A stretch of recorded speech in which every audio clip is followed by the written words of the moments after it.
The Joe Rogan Experience.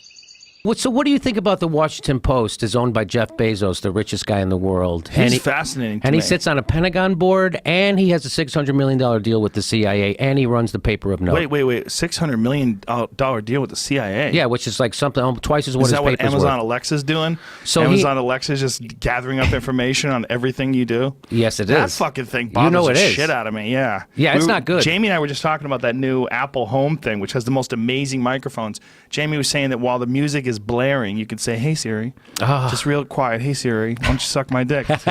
Siri's like, "I can't do that, sir." Details about the CIA's deal with Amazon. $600 million computing cloud built by an outside company is a radical departure from the risk-averse intelligence community. Wow. So now they're in bed with the Washington Post, or Jeff Bezos. Jesus Christ. And now he also sits on a Pentagon board. He's got so much money. He's fascinating to me because, like, how do you keep going when you have $105 billion? Like, what's getting you up in the morning? Like, so he's a megalomaniac, right? Yeah, he must be. How do you accumulate more wealth than any person in the history of the world? That means kings, queens. That's not necessarily true. The reason why is we don't count the same kind of money that the oligarchs have, like especially people that, first of all, people have said that it's very possible that Putin is the richest man alive because they're not counting how much money Putin has stolen from all the various companies that he's just sort of absorbed and that he owns all that stuff. But also we don't count all these kings and these princes in the Middle East.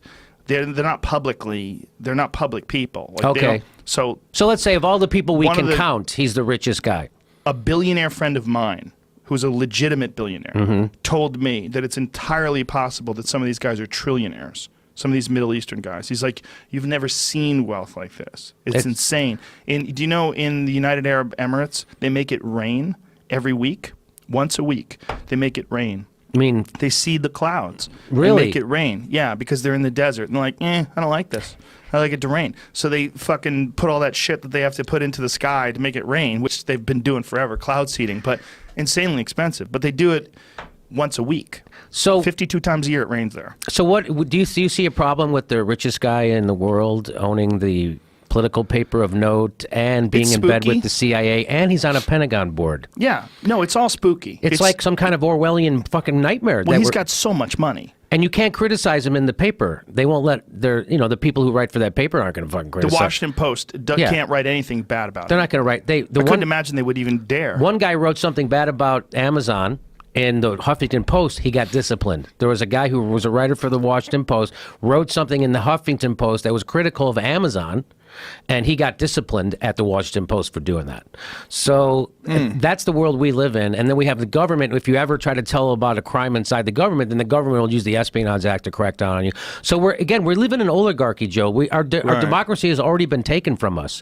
So you know that this isn't a democracy. They've done studies. This is provable. Was the thing from the Huffington Post, I mean, to derail us, but was it valid? Was it a valid criticism? Yeah, valid criticism. Yeah. What was it about? He criticized about how Jeff Bezos treats his workers. Oh, okay. That has been an open area of discussion that I've talked to someone who actually worked there, and they were saying that they get like a countdown. So say an order comes in, they literally have like a countdown on their tablet, and the countdown says, I don't know what the amount of time is, but you have to run and find that fucking product and get it in the box and get it shipped out inside a very small window of time. He goes, so I'm literally running. I go, you run? He goes, yeah, you literally run, because if you don't meet your countdown, he goes, you can only get away with that for a certain amount of times, then you get in real trouble. So they also have these new things, the wrists, the bands that they've just developed. They shock you like a dog? Shock you. No, were you serious? Yeah. I was joking. Oh my God, I'm telling you, they just fucking shock you? He'll pull it up. They'll vibrate, and if you're moving the wrong way, it'll shock you back. It'll shock you back to the right way. But does it hurt, or is it like, have you ever driven a new Cadillac? Yeah. The new Cadillacs, if you go too close to the side, it gives you like zub, zub, zub, zub, zub. Gives you like a little feeling. Amazon patents wristbands designed to track and steer employees' movements. Wow. So Jeff Bezos, it's been reported, which is true, is that he would rather... That guy's not running. Run! I want to get my shit in a day! Run! So now there's a couple different fixes for this, the problem of this. Robots. One of them would be unions, right? Yes. So I'm like, my whole thing is, why can't we unionize Amazon? Why can't we unionize Walmart? I know they make it hard. Walmart literally shut down their meatpacking in Texas because the meatpacking group, they unionized in Texas. They, fuck it, we're not going to sell meat anymore in Texas. That's how we'll fuck over the union.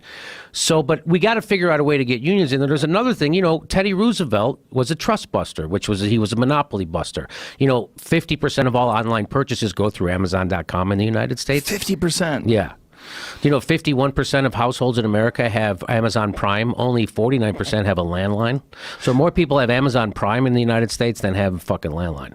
So what? Is that real? Mm-hmm. So Teddy Roosevelt would come along and go, we got to break this company up. Wow. He would say this is, but first of all, Jeff Bezos, because he owns the paper, Trump was right when he said he's there to get the tax in his favor, because he was able to go around and hollow out economies of Main Street, little small towns all around, because he didn't have to pay taxes, the income tax for Amazon. And so the brick and mortar places did. He closed them down by undercutting them, right?